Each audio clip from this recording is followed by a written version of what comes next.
قال الله تعالى في القرآن المجيد: أعوذ بالله السميع العليم من الشيطان الرجيم من همزه ونفخه ونفثه. بسم الله الرحمن الرحيم. يثبت الله الذين آمنوا بالقول الثابت في الحياة الدنيا وفي الآخرة ويضل الله الظالمين ويفعل الله ما يشاء. ہر قسم کی تعریفات، تمجیدات و تسبیحات خالق کائنات اللہ رب العالمین کی ذات باری تعالیٰ کے لیے، درود و سلام آقا دو جہاں امام الانبیاء جناب محمد الرسول اللہ صلی اللہ علیہ وسلم کی ذات مقدسہ اور مطہرہ پہ۔ معزز سامعین و حضرات، قابل احترام بھائیوں، بزرگوں، نوجوان ساتھیوں، معززات و مکرمات، دینی اسلامی ماؤں بہنوں، آج کے خطبہ جمعہ میں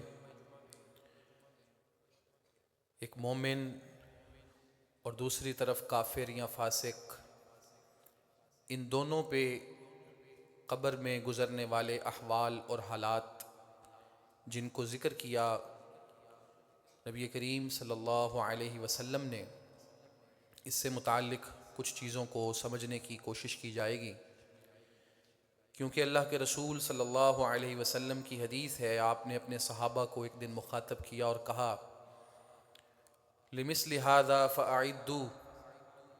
قبرستان میں کھڑے تھے، کسی کی تدفین تھی، تو قبر کی طرف اشارہ کیا اور کہا کہ اس قبر کے لیے کچھ تیاری کرو۔ پھر فرمایا: لَوْ تَعْلَمُونَ مَا عَلِمْتُ لَضَحِكْتُمْ قَلِيلًا وَلَبَكَيْتُمْ كَثِيرًا۔ اگر تم وہ چیزیں جان لو جن کو میں جانتا ہوں تو تمہاری ہنسی بہت کم ہو جائے اور تمہارا رونا بہت زیادہ ہو جائے۔ ایک حدیث میں یوں الفاظ نقل ہوئے کہ تم اپنے گھروں کو چھوڑ دو اور جنگلوں کو نکل جاؤ اور زندگی بھر روتے رہو اس بات پہ کہ جو کچھ تمہیں اللہ رب العالمین کی طرف سے پیش آنے والا ہے مستقبل میں، فیوچر میں، اس کو سوچ کر تم روتے رہو کہ ہماری اس سے بچت اور نجات کیسے ہو سکتی ہے۔ ان سب چیزوں کو چھپا کے رکھا گیا ہے، کیوں؟ انسان کے امتحان کے لیے۔ اگر یہ سب کچھ ہوتا ہوا ہم اپنی آنکھوں سے دیکھتے، اپنے کانوں سے سنتے، خود اس کو محسوس کرتے، تو پھر ہمارا امتحان نہیں تھا، پھر تو بہت سارے لوگ اپنے آپ کو درست رستے پہ لگا لیتے۔ لیکن یہ سب کچھ پردہ غیب میں چھپا ہوا ہے، اور جو ہی انسان کی موت کا وقت شروع ہوتا ہے تو وَمِن وَرَائِهِمْ بَرْزَخٌ إِلَى يَوْمِ يُبْعَثُونَ، وہ ایک پردے میں چلا جاتا ہے، اس کے یہ سارے معاملات کسی انسان دوسرے کو دکھتے نہیں۔ قرآن مجید میں اللہ نے کہا تم بہت قریب ہوتے ہو، لیکن ہم تم سے بھی زیادہ قریب ہوتے ہیں، وَلَٰكِن لَا تُبْصِرُونَ، لیکن تم ہمیں بھی دیکھ نہیں پاتے۔ تو یہ سب کچھ پردے میں چونکہ ہے، ہم اپنی نگاہوں کے سامنے لوگوں کو مرتا ہوا دیکھتے ہیں، اپنے ہاتھوں سے نہلاتے اور کفناتے ہیں، خود سے ان کو قبروں میں اتارتے ہیں، لیکن اس کے باوجود ہماری زندگی میں کوئی تبدیلی نہیں آتی۔ وجہ؟ کیونکہ ہم اپنی آنکھوں سے کچھ نہیں دیکھ رہے ہوتے۔ ایک مومن اور ایک غیر مومن دونوں ہمیں ایک جیسے دکھتے ہیں، دونوں کی موت ہمیں ایک طرح کی نظر آتی ہے، دونوں ایک طرح کی زمین میں دفنائے جاتے ہیں، ایک طرح سے ان کو کفنایا جاتا ہے، تو ہمیں یوں لگتا ہے کہ شاید یہ سب برابر ہے، ایک جیسا ہے۔ جو کچھ ہم سنا رہے ہیں یہ شاید کوئی پہلے بڑوں نے کوئی یہ باتیں ہم تک پہنچا دی ہیں، حقیقت میں شاید ایسا نہیں ہونے والا، لیکن یہی امتحان ہے۔ اللہ رب العالمین نے ان سب چیزوں کو چھپا کے رکھا، پردے میں رکھا، مقصد یہ ہے کہ میرا اور آپ کا ٹیسٹ لیا جائے۔ اور نبی کریم صلی اللہ علیہ وسلم نے ان چیزوں کو کھول کر بیان کیا۔ قرآن مجید نے ان کی اساسیات اور بنیادوں کو ڈسکس کیا۔ مقصد یہ ہے کہ ایک مومن مسلمان اللہ رسول کی بات سمجھ کے مانتا ہے یا اس وقت مانتا ہے جب وہ خود اپنی نگاہوں سے دیکھے گا، اور جو اپنی نگاہوں سے دیکھ کر مانے گا اس کا مانا ہوا قابل قبول نہیں ہوگا۔ اس وقت کوئی کچھ بھی دعویٰ کر دے کہ مجھے یقین ہو گیا ہے، میں نے مان لیا ہے، یہ سب حقیقت ہے، لیکن اس وقت کا مانا ہوا انسان سے قبول نہیں کیا جائے گا۔ قبولیت اس وقت تک ہے جب تک اس کی سانسیں چل رہی ہیں اور اس پہ موت کا وقت نہیں آیا، موت کی بے ہوشیوں کا اسے سامنا نہیں کرنا پڑا، اس وقت تک اس کے پاس وقت ہے۔ اور نبی کریم صلی اللہ علیہ وسلم نے ایک مومن اور ایک غیر مومن، نیک انسان اور بد انسان، ان سب لوگوں پہ قبر میں کیا حالات گزرتے ہیں اس کی تفصیل اور ڈیٹیل بتائی۔ صحیح بخاری، صحیح مسلم، صحاح ستہ کی دیگر کتب، مسند احمد اور دیگر روایات سے خلاصتاً اگر ہم بات کو سمجھنا چاہیں تو چند نکات میں کچھ چیزوں کو بڑی آسانی کے ساتھ سمجھا جا سکتا ہے۔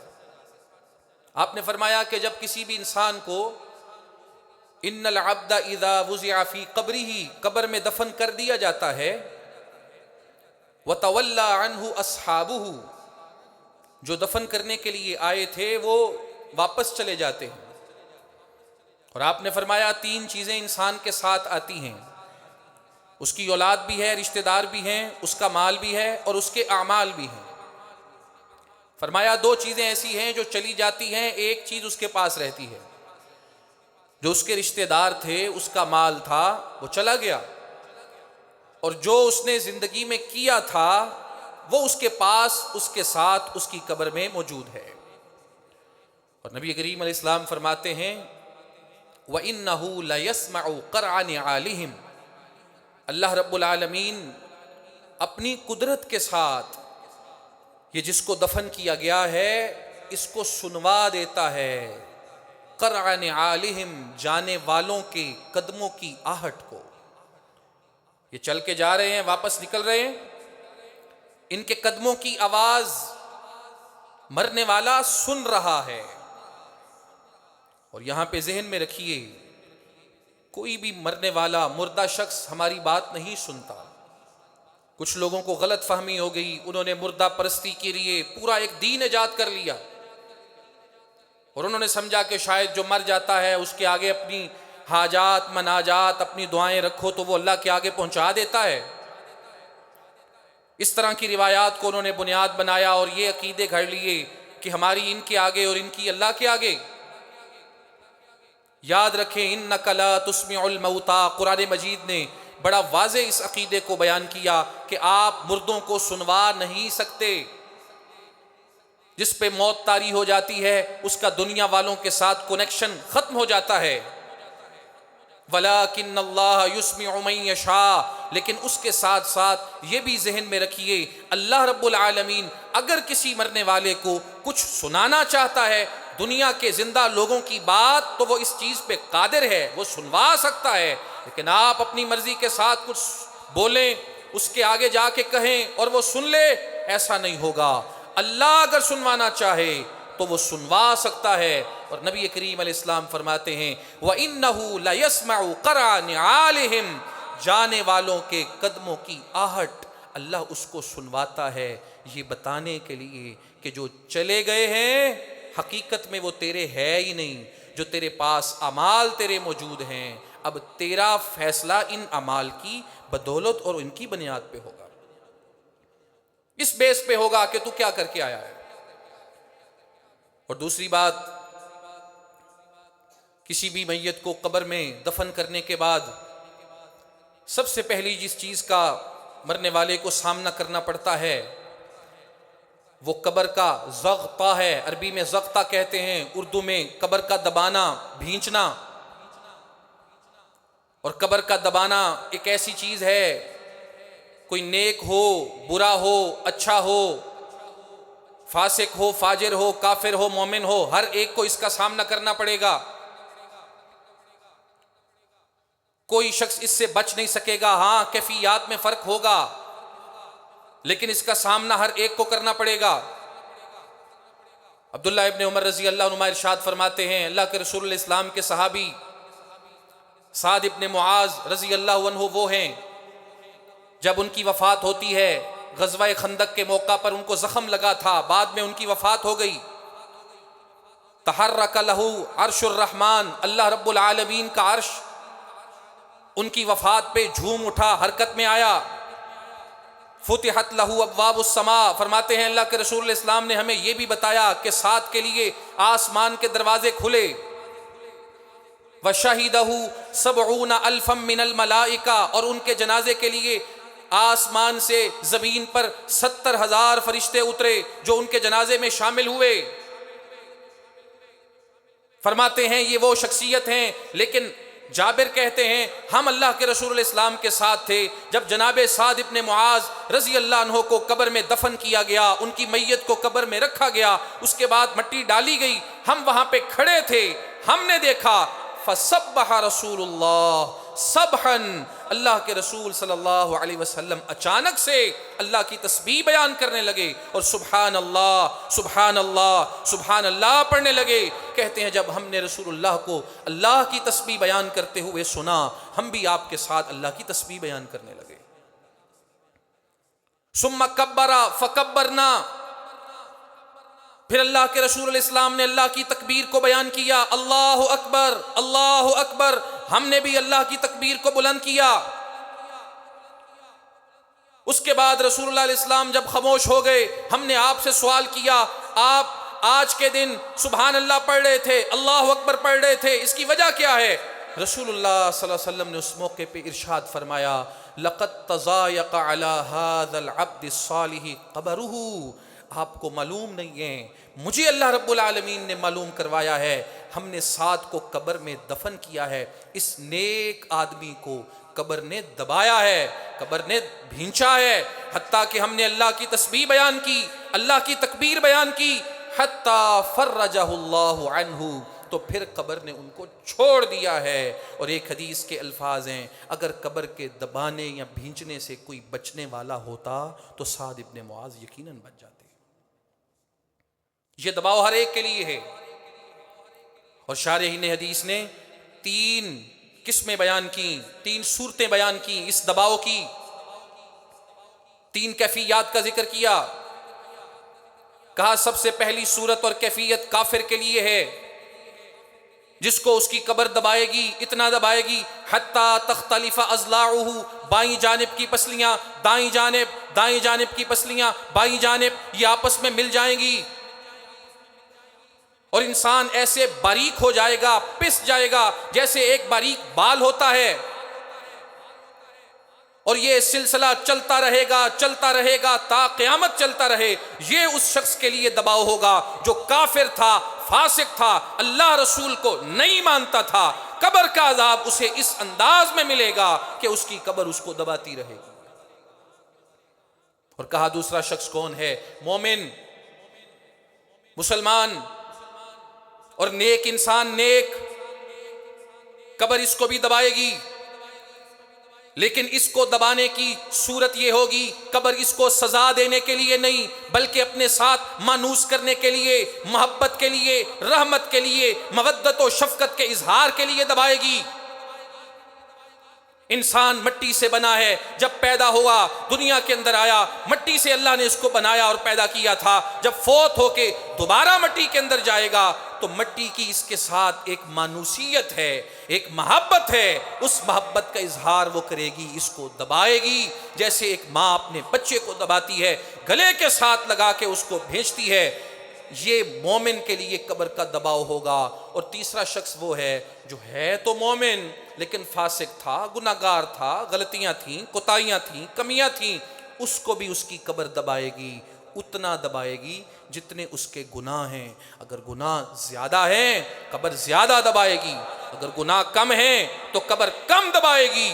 اس دباؤ کی وجہ سے اللہ رب العالمین اس کے گناہوں کو معاف کرے گا، اس کو گناہوں سے صاف کرے گا. لیکن دباؤ ہر ایک کے لیے ہوگا، ہر شخص اس دباؤ سے گزرے گا اس وقت جب اس کو قبر میں دفنا دیا جائے گا.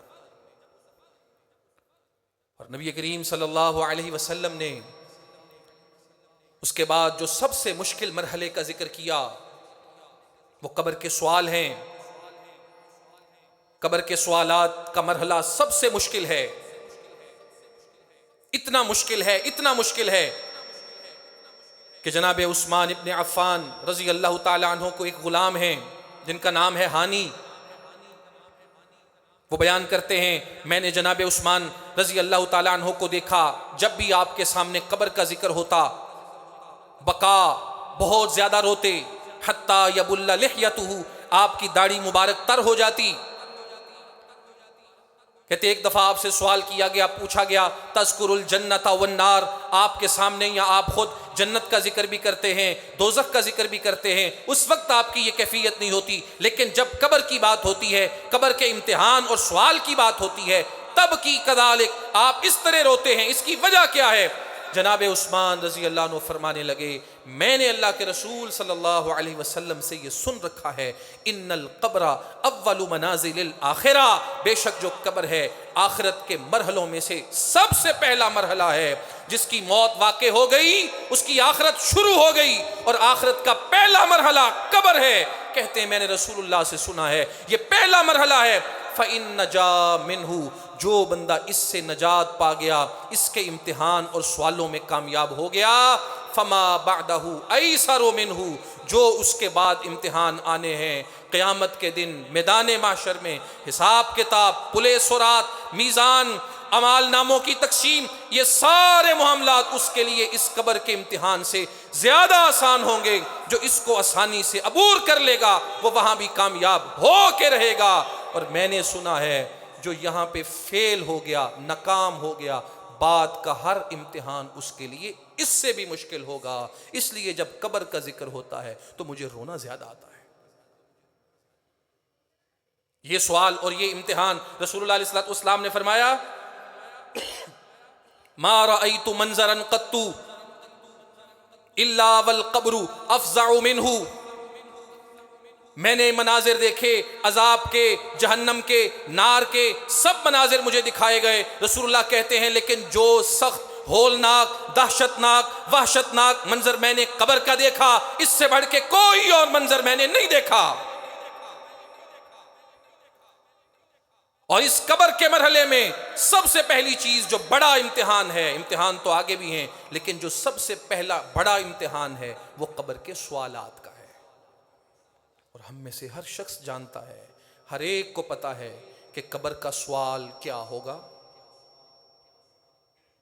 مر ربو کا تیرا رب کون ہے، ما دینو کا تیرا دین کیا ہے، من نبیو کا تیرا نبی کون ہے. یہ سوال تو عام معروف ہیں، یہ 3 سوال. اس کے ساتھ ایک چوتھا سوال بھی ہے، اس کا بھی ذکر کرتے ہیں، لیکن بنیادی طور پہ یہ 3 سوال ہیں. تیرا رب کون، تیرا دین کیا، تیرا نبی کون.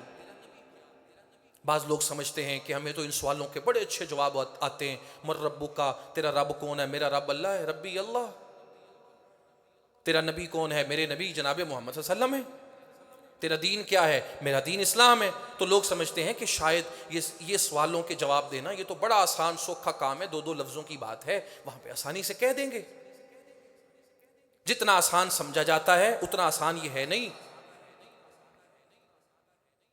گو کہ ان کے جوابات 2 لفظوں کے ہیں، لیکن جواب وہاں پہ دینا یہ اصل امتحان ہے. اور یہ بات ذہن کے اندر رکھیے، دنیا کے اندر، زندگی کے اندر ایک بالکل نارمل، صحیح، صحت مند انسان جب کسی دباؤ میں ہوتا ہے، سٹریس میں ہوتا ہے، پریشانی میں ہوتا ہے، کسی نفسیاتی الجھاؤ کا شکار ہوتا ہے، اس کو اچھی بلی یاد بات بھی بھول جاتی ہے. اچانک سے گر جائے، چوٹ لگ جائے، حادثہ پیش آ جائے، اس کو اپنا نام یاد نہیں ہوتا. اگر وہ یہ سوچتا ہے وہاں ان سوالوں کے جواب 2 لفظوں کے ہیں، بڑی آسانی سے دے لوں گا، تو یہ اس کی بھول ہے، ایسا نہیں ہوگا.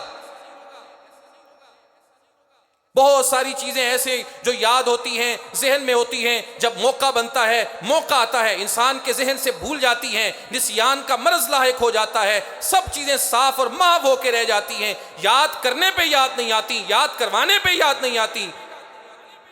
یہ تو دنیا ہے۔ اور قبر کے جس ماحول سے انسان کا پالا پڑنے والا ہے، وہاں اتنا آسان اور سوکھا نہیں ہے کہ دو دو لفظوں کے جواب بندہ آسانی سے دے سکے، اتنا آسان نہیں ہے۔ سیدہ عائشہ رضی اللہ عنہا ارشاد فرماتی ہیں، جب مجھ پہ تہمت کا پورا قصہ اور واقعہ اور پوری کہانی اور سازش گھڑی گئی،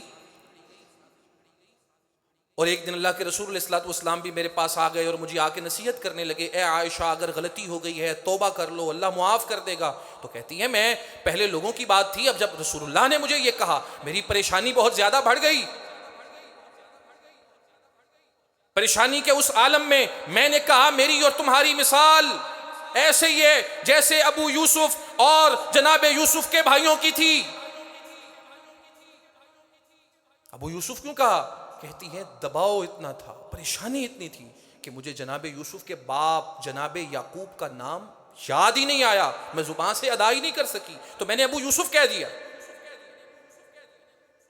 یعقوب علیہ السلام کا نام کتنا معروف، ہر ایک کی زبان پہ آسانی سے آ جائے۔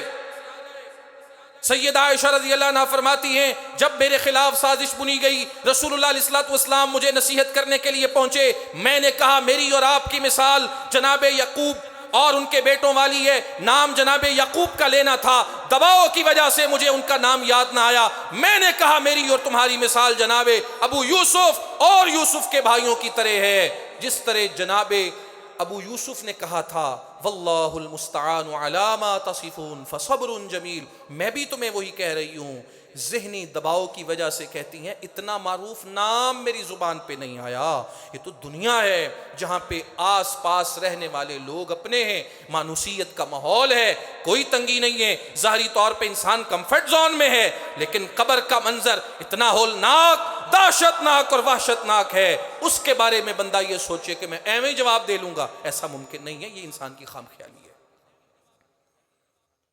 رسول اللہ کہتے ہیں قبر سے ہولناک منظر میں نے نہیں دیکھا، اور اس ہولناکی میں بندہ پڑا اور وہ آسانی سے جواب دے لے، اس کے لیے پوری ریاضت اور تیاری کی ضرورت ہے۔ اور نبی علیہ الصلوۃ والسلام نے جو منظر کی تفصیل اور ڈیٹیل بیان کی ہے، جب آپ اس کو سنیں گے خود بخود سمجھ آ جائے گی کہ جواب دینا اتنا آسان نہیں ہے۔ گو کہ جواب بڑے آسانی سے آج ہم زبان سے کہہ رہے ہیں، ہمیں یاد ہیں۔ رسول اللہ علیہ السلام نے فرمایا اتاہ ملکان، انسان کے پاس دو فرشتے آتے ہیں، اور ان کے نام بھی بتائے، کہا منکر اور نکیر۔ منکر نکیر کا مطلب ایسے فرشتے جو انسان کی جان پہچان میں نہیں ہیں، نہ بندہ ان کو جانتا پہچانتا ہے، نہ وہ انسان کو جانتے پہچانتے ہیں۔ کہا یہ منکر اور نکیر آئیں گے، اور یہ بھی انسان کے امتحان کے لیے ایسا ماحول بنایا جائے گا، وہاں پہ ایسے فرشتے بھیجے جائیں گے جن کے ساتھ انسان کی کوئی مانوسیت ہی نہیں، اور ایسے فرشتے، ایسی ان کی شکل، ایسی ان کی صورت جس جیسا کبھی پہلے دیکھا ہی نہیں۔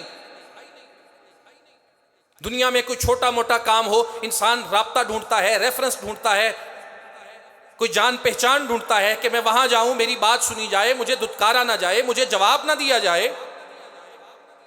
جس قبر میں انسان نے پہنچنا ہے وہاں ایسے فرشتوں سے پالا پڑے گا، نہ ان کو انسان جانتا ہے نہ وہ اسے جانتے ہیں۔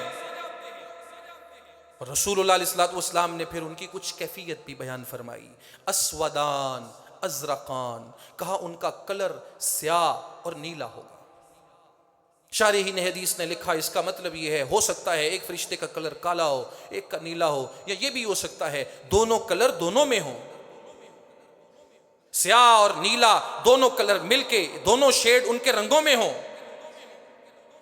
اور فرمایا ان کی آنکھیں کل جمراتی شعلے کی طرح ان کی آنکھیں ہوں گی، اور ان آنکھوں کا سائز بڑی دیگ کی طرح ہوگا، اور کوئلے کی طرح سرخ ہوں گی۔ صوتہما کرات، ان کی آواز ایسے ہوگی جیسے بادلوں کی گرج ہوتی ہے۔ جب وہ گفتگو کریں گے، بات کریں گے، ان کے منہ سے شعلے نکلیں گے۔ یمشون علی شعرہم، اور ان کے بال اتنے لمبے ہوں گے کہ ان کے بالوں کی لمبائی ان کے پاؤں تک ہوگی، پاؤں میں ان کے بال روندے جا رہے ہوں گے۔ اور دانت ان کے ایسے نکیلے کہ جن دانتوں کے ذریعے وہ زمین کو، قبر کے فرش کو کھرچ رہے ہوں گے۔ بِأَيْدِيهِمْ مِطْرَقَةٌ، ان کے ہاتھوں میں ہتھوڑے ہوں گے، اتنے بھاری اہل زمین مل کے بھی ان کو اٹھا نہیں سکتے، اور ایسے زوردار ہتھوڑے اگر زمین پہ وہ مارے جائیں، زمین کی بھاری سے بھاری چیز ریزہ ریزہ ہو کے رہ جائے۔ اس وحشت ناک منظر میں جب انسان پڑا ہوا ہے، نہ اپنا کوئی پاس ہے نہ بیگانہ کوئی پاس ہے، صرف تنہائی اور بس تنہائی ہے، اور ایسے فرشتوں سے پالا پڑا ہے، سوچیں من ربک کا، من نبیک کا، ما دینک کا جواب دینا انسان کے لیے اتنا ہی آسان ہے۔ اگر کوئی یہ سمجھتا ہے کہ دو لفظی ہے نا، رٹا مار لو، وہاں جواب رٹے سے نہیں آئے گا۔ جواب کیسے آئے گا؟ قرآن مجید نے اس پہ ایک ہی آیت کے اندر پوری بات کو کلیئر کیا اور بتایا جواب کیسے آئے گا انسان کو، رٹے سے نہیں، یاد کرنے سے نہیں۔ یاد تو کوئی فاسق کر لے، کوئی کافر کر لے۔ سورہ ابراہیم میں اللہ نے ارشاد فرمایا یثبت اللہ الذین آمنوا بالقول الثابت فی الحیاۃ الدنیا وفی الآخرہ ویذل اللہ الظالمین ویفعل اللہ ما یشاء۔ اللہ نے اصول بتایا کہ جواب دینے والا کون ہوگا، کسے جواب آئے گا اور کسے جواب نہیں آئے گا۔ کہا یثبت اللہ الذین آمنوا بالقول الثابت فی الحیاۃ الدنیا وفی الآخرہ، وہ لوگ جو ایمان لائے اللہ رب العالمین ان کو ثابت قدم کرتا ہے، رکھتا ہے، دنیا کے اندر بھی اور آخرت یعنی قبر کے اندر بھی۔ صحابہ نے اس آیت کی تفسیر یہ کی ہے کہ یہاں آخرت سے مراد انسان کی قبر ہے۔ وہاں پہ جب اس سے سوال ہوں گے تو اللہ رب العالمین اہل ایمان کو، مومنوں کو ثابت قدم رکھے گا۔ جس کو اللہ ثابت قدم رکھے گا، جس کو اللہ استقامت عطا کرے گا، اس کو وہاں پہ جواب یاد آئیں گے۔ جس کو اللہ رب العالمین ثابت قدمی نہیں دے گا، وہ وہاں پہ ایک لفظ نہیں کہہ سکے گا۔ رسول اللہ علیہ الصلوۃ والسلام نے فرمایا مومن کے پاس بھی اللہ رب العالمین کے فرشتے آئیں گے، پہنچیں گے اور اس کو اٹھائیں گے اور اس سے سوال کریں گے من ربک کا۔ اللہ رب العالمین کی توفیق ہوگی، اس کی عنایت ہوگی، ایسے فرشتوں کو دیکھ کے بھی وہ گھبرائے گا نہیں، فوراً جواب دے گا ربی اللہ، میرا رب تو صرف اللہ ہے۔ سوال ہوگا ما دینک کا، تیرا دین کیا ہے؟ دینی الاسلام، میرا دین تو صرف اسلام ہے۔ من نبیک کا، تیرا نبی کون ہے؟ ماذا تقول فی ھذا الرجل الذی بعث فیکم، وہ شخص جو تمہارے اندر مبعوث کیے گئے تھے ان کے بارے میں تمہارا کیا خیال ہے؟ یہ شخص کہے گا وہ اللہ کے رسول ہیں، میں نے ان کو نبی مانا ہے، اللہ کا پیغمبر اور اللہ رب العالمین کی طرف سے بھیجا جانے والا بہترین دنیا کا انسان اور بشر مانا ہے۔ یہ جواب کون دے پائے گا؟ جس کو اللہ ثابت قدمی دے گا، جسے اللہ توفیق دے گا۔ اور اللہ رب العالمین کی طرف سے ثابت قدمی یا توفیق اندھی نہیں ہے کہ وہ اپنی مرضی کے ساتھ کسی اہل کو نااہل کو ایسے ہی بانٹ دے، نہیں۔ اس کی توفیق کسے ملے گی؟ جس بندے نے اپنی زندگی کے ٹریک ریکارڈ میں اللہ کو رب مانا ہے، پیغمبر کو نبی مانا ہے، اسلام کو دین مانا ہے، وہ وہاں پہ جواب دے گا کہ واقعتاً یہ سب چیزیں میری ہیں، میں ان کو مانتا ہوں، تسلیم کرتا ہوں۔ جس نے دنیا میں نہیں مانا وہاں پہ جا کے کہے ربی اللہ، ممکن ہی نہیں وہ کہہ سکے۔ وہاں جا کے کہے دینی الاسلام، ممکن ہی نہیں۔ وہاں جا کے کہے نبی محمد، میرے نبی محمد صلی اللہ علیہ وسلم ہے، ممکن ہی نہیں۔ من ربک کے جواب میں ربی اللہ صرف وہ کہہ سکے گا جس نے دنیا میں اللہ کو رب مانا ہے۔ رب کا مطلب ہے پیدا کرنے والا، پالنے والا، نوازنے والا، دینے والا۔ جو اللہ کو سمجھتا ہے، اللہ کو مانتا ہے، پھر معبود اللہ کو مانے، عبادت اسی کی کرے، رکوع اس کے لیے، سجدہ اس کے لیے، امیدیں اس سے، توکل اس پہ، کمال درجے کی محبت اللہ سے، کمال درجے کا خوف اللہ سے۔ جس نے اللہ کو رب دنیا میں مانا ہے اسے توفیق ملے گی اور وہ کہے گا ربی اللہ، اس کی تیاری ہے، وہ وہاں پہ کہہ سکے گا میرا رب صرف اور صرف اللہ ہے۔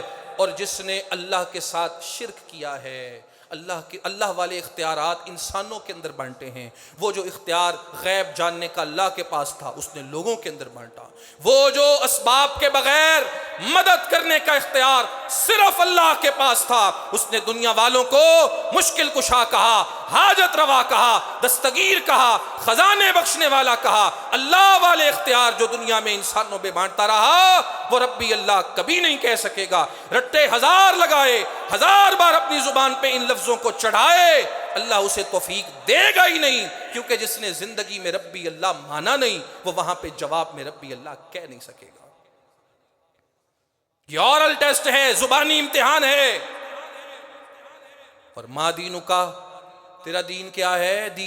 دینی الاسلام وہی کہہ سکے گا وہاں پہ جس نے واقعی زندگی میں دین اسلام کو مانا ہے۔ دین کا مطلب کیا ہوتا ہے؟ Code of life, world view, دنیا میں نے آپ نے کیسے جینا ہے، یہ ہے دین۔ دین نے سکھایا ہمیں یوں جینا ہے۔ ضابطہ حیات، زندگی گزارنے کا سلیقہ طریقہ سکھانے والے نظام فلسفے بہت سارے ہیں۔ کچھ کی ایجاد عقل کی بنا پہ ہے، کچھ کی ایجاد تجربے کی بنیاد پہ ہے، کچھ کی ایجاد مشاہدے کی بنیاد پہ ہے۔ کوئی انسان کہتا ہے میں جمہور کے پیچھے چلوں گا، جمہور جو طریقہ کار رائج کریں گے میں اسے اختیار کروں گا۔ کوئی کہتا ہے طریقہ وہ ہوگا جو میرے باپ دادا سے چلا آ رہا ہے، میری قوم قبیلے میں رائج ہے، میرے معاشرے اور میرے دوست احباب عام لوگوں میں جو رائج ہے میں اس کو فالو کروں گا۔ نہیں، دینی الاسلام وہ شخص جس نے دنیا میں جاگنے اٹھنے بیٹھنے سونے کا طریقہ بھی دین سے سیکھا، عبادات بھی اسلام سے لی، معاملات بھی اللہ رسول کے سیکھے، اس نے دین کو اسلام کو دین مانا ہے۔ اسلام صرف مذہب نہیں ہے جو بندے کو نماز روزہ حج زکوٰۃ سکھائے، بلکہ یہ دین ہے۔ مذہب کا تعلق صرف عبادات تک ہوتا ہے اور دین کا تعلق زندگی کے ہر معاملے اور ہر طبقے اور شعبے کے ساتھ ہوتا ہے۔ جس نے زندگی میں اسلام کو ہی دین مانا ہے، اسلام کو ہی ضابطہ حیات مانا ہے، وہ وہاں پہ فٹ کہے گا دینی الاسلام۔ مجھ سے پوچھتے ہو میرا ضابطہ کیا تھا، میرا طریقہ کیا تھا، دستور کیا تھا، قانون کیا تھا، تو وہ صرف اسلام تھا، وہی کر کے آیا ہوں، فٹ وہی جواب وہاں پہ دے گا۔ زندگی گزاری ہو اپنی مرضی کی، باپ دادا کی مرضی کی، اور زندگی میں اختیار کیا ہو معاشرے کے، قوم کے، قبیلے کے رسوم و رواج، ان سے سیکھا ہو کہ میں نے زندگی کیسے گزارنی ہے۔ ایک تو وہ معاملات ہیں نا جن میں اللہ نے ہمیں چھوٹ دی ہے، مباحات ہیں، جائز رکھا ہے، ہم اپنی مرضی سے اس میں فیصلہ کر سکتے ہیں، وہ بھی دین کے تحت ہے۔ جہاں ہماری مرضی ہے وہ بھی دین کے تحت ہے۔ وہاں جواب وہی دے گا جس نے زندگی میں اسلام کو دین مانا۔ اور جب سوال ہے من نبیو کا، تیرا نبی کون ہے، تو وہاں پہ کہنا آسان نہیں ہے۔ جس نے جناب محمد الرسول اللہ صلی اللہ علیہ وسلم کو اللہ کا پیغمبر رسول اور نبی زندگی میں مانا ہے وہ وہاں پہ جواب دے گا۔ رٹے سے اس کا جواب نہیں آئے گا، رٹے سے اس کا تعلق ہی کوئی نہیں۔ صرف جواب اسے آئے گا جس نے واقعی زندگی میں جناب محمد صلی اللہ علیہ وسلم کو اللہ کا پیغمبر نبی اور رسول مانا۔ پیغمبر نبی اور رسول کون ہوتا ہے؟ جس کے ساتھ محبت ہوتی ہے، جسے اللہ رب العالمین کی طرف سے بھیجا ہوا سمجھا جاتا ہے۔ وما ارسلنا من رسول الا لیطاع باذن اللہ، جسے اللہ رب العالمین دنیا میں اطاعت کروانے کے لیے بھیجتے ہیں، جس کی پیروی کی جاتی ہے، جس کی اطاعت کی جاتی ہے، جس سے گائیڈ لائن لی جاتی ہے، جس کے طریقے کو، جس کے قول کو، جس کے فعل کو، جس کی تقریر کو، جس کی صفت کو انسان اپناتا ہے عبادت سمجھ کے، جس کے رہن سہن کو، سیرت کو، زندگی کو کاپی کیا جاتا ہے، وہ پیغمبر اور نبی اور رسول ہوتا ہے۔ اگر زندگی اپنی مرضی کی گزاری ہو، محمد صلی اللہ علیہ وسلم کو اللہ کا پیغمبر نبی اور رسول مانا ہی نہیں زندگی میں، تو وہاں جواب بالکل نہیں آئے گا۔ جواب وہی دے پائے گا جس نے حقیقت میں جناب رسول اللہ علیہ السلام کو اللہ کا نبی زندگی میں تسلیم کیا ہے۔ وہ فٹ کہے گا نبی محمد، میں ایمان اس بات پہ لایا تھا کہ جناب محمد صلی اللہ علیہ وسلم اللہ کے پیغمبر اور نبی ہیں۔ ان سوالوں کے جواب اسے آئیں گے جس نے زندگی میں ان کو اپنایا ہوگا۔ اور اللہ کے رسول اسلام اسی لیے فرماتے ہیں من رضی باللہ ربا وبالاسلام دینا وبمحمد نبیا، لوگوں جو شخص اللہ کے رب ہونے پہ راضی ہو گیا، اسلام کے دین ہونے پہ راضی ہو گیا، جناب محمد صلی اللہ علیہ وسلم کے اللہ کے پیغمبر اور نبی ہونے پہ راضی ہو گیا۔ راضی ہونے کا مطلب کیا ہے؟ ذہنی طور پہ بھی اس نے قبول کر لیا، عملی طور پہ بھی اس نے قبول کر لیا کہ میرا اللہ، میرا رب صرف میرا اللہ ہے، میرے پاس دین صرف اسلام ہے، میرے پیغمبر جناب محمد صلی اللہ علیہ وسلم اللہ کے رسول ہیں۔ جس نے عقلی طور پہ، نقلی طور پہ اور عقیدے کے طور پہ، عملی طور پہ اس چیز کو قبول کر لیا، رسول اللہ فرماتے ہیں وجد حلاوت الایمان، اس نے ایمان کی حلاوت کو چکھ لیا۔ صرف ایمان کی حلاوت نہیں چکھی، قبر میں جب اس سے سوال ہوگا، پوچھا جائے گا، تو وہ ان کے درست اور صحیح جواب بھی دے پائے گا۔ اور ایک چوتھا سوال اس سے پھر ہوگا جو عام طور پہ لوگوں کو علم نہیں کہ چوتھا سوال بھی ہے، اور وہ سوال یہ ہے وما علمک وما یدریک۔ ان سوالوں کے بڑے سیدھے سیدھے صحیح جواب دینے والے، یہ بتا کیسے پتا چلا، یہاں پہ کتنی کامیابی اور آسانی سے تو نے یہ سب کہہ دیا، یہ کیسے ممکن ہوا؟ یہ چوتھا سوال ہے۔ جس نے صحیح جواب دیے ہیں اس سے بھی ہوگا، جس نے صحیح نہیں دیے اس سے بھی ہوگا۔ جس نے صحیح دیے اس سے پوچھا جائے گا یہ تجھے کیسے پتا چلا، جواب تو نے صحیح کیسے دے دیے؟ اس کا جواب کیا ہوگا؟ رٹے سے دے دیے، صبح شام ورد کرتا تھا میں، یہ جواب ہوگا؟ نہیں۔ اس کا جواب کیا ہوگا؟ اس کے جواب سے سمجھ آ جائے گی کہ وہاں پہ ان سوالوں کے جواب انسان کیسے دے سکتا ہے۔ وہ آگے سے کہے گا قرأت بکتاب اللہ، میں نے زندگی میں اللہ کی کتاب کو پڑھا تھا، آمنت بہ، میں اس کتاب پہ ایمان بھی لایا، وصدقت بہ، میں نے اس کی تصدیق بھی کی، وتلیت ودریت، اس کتاب کو سمجھا بھی اور اس کی پیروی بھی کی۔ فرشتے کہیں گے ہاں یہ وہ وجہ ہے کہ تجھے یہ سوال صحیح ان کے جواب آتے ہیں، ورنہ تو ان کے جواب نہیں دے سکتا تھا۔ رسول اللہ علیہ السلام فرماتے ہیں فرشتے پوچھ رہے ہیں اور یہ جواب دے رہا ہے، جواب اس بندے کو آ رہے ہیں جس نے اللہ کی کتاب کو پڑھا ہے، اللہ کی کتاب کو جس نے پڑھا ہے اللہ اس کو توفیق دے رہا ہے۔ اور صحابہ کرام کا بھی طرز عمل تھا، رسول اللہ علیہ السلام کا بھی یہ طرز عمل تھا، جب کسی بھی میت کو قبر میں دفن کر دیتے تو صحابہ کو کہتے صلی اللہ لہ التثبیت، اب اللہ سے اس بندے کے لیے ثابت قدمی مانگو، ثابت قدمی کا سوال کرو، فإنہ الآن یسأل، کیونکہ اس وقت اس سے سوال و جواب کیے جا رہے ہیں۔ رسول اللہ علیہ السلام اس موقع پہ قبر پہ کھڑے ہو کے دعا کیا کرتے تھے کہ اگر اس کے عمل میں کوئی کمزوری رہ گئی، کمی رہ گئی، نقص رہ گیا تو ہماری دعا کی وجہ سے وہ آسانی میں بدل جائے۔ یہاں تو لوگوں کو جلدی ہوتی ہے، روٹی کھول گئی ہے، کھانا کھا کے جایا جائے، زیادہ لمبی دعا نہ کروائیں، پتہ نہیں کیا ہو جائے گا، ہم مر جائیں گے، ٹوٹ جائیں گے، ہم یہاں پہ گر جائیں گے، زیادہ لمبی دعا نہ کروائیں۔ گھڑیاں دیکھ رہے ہوتے ہیں لوگ، رسول اللہ کہتے ہیں صلی اللہ لہ التثبیت، اللہ سے گڑ گڑاؤ، سفارش کرو، دعا مانگو، اس کے لیے ثابت قدمی کا سوال کرو۔ فإنہ الآن یسأل، اس وقت اس سے سوال کیے جا رہے ہیں، من ربک ما دینک من نبیک، اس سے پوچھا جا رہا ہے، اللہ سے اس کے لیے دعا کرو۔ اور جناب عمر ابن العاص رضی اللہ تعالی عنہ موت سے پہلے اپنے بیٹوں کو وصیت کرتے ہیں اور کہتے ہیں جب مجھے تم دفن کر دو، قبر میں ڈال دو، تو اتنی دیر قبر پہ کھڑے ہو کے میرے لیے دعا کرنا جتنی دیر ایک اونٹ کو ذبح کیا جائے، گوشت بنایا جائے، بنا کے تقسیم کر دیا جائے، جتنی دیر اس کام پہ لگتی ہے اتنا وقت کم از کم کھڑے ہو کے اللہ سے دعا کرنا کہ وہ مجھے اس قبر کے پہلے امتحان اور سوال میں کامیابی دے دے۔ بدعات کا لوگوں کو بڑا پتہ ہے، جنازہ ختم ہوگا دعا شروع کر دیں گے، جنازے کے اندر کیوں نہیں مانگتے دعا؟ رسول اللہ علیہ السلام کی سنت تو یہ ہے دفن کرنے کے بعد قبر پہ کھڑے ہو کے دعا کرتے تھے، اس لیے کہ اس وقت اس سے سوال ہو رہے ہیں، یہاں 40 قدم دور جا کے دعا مانگتے ہیں۔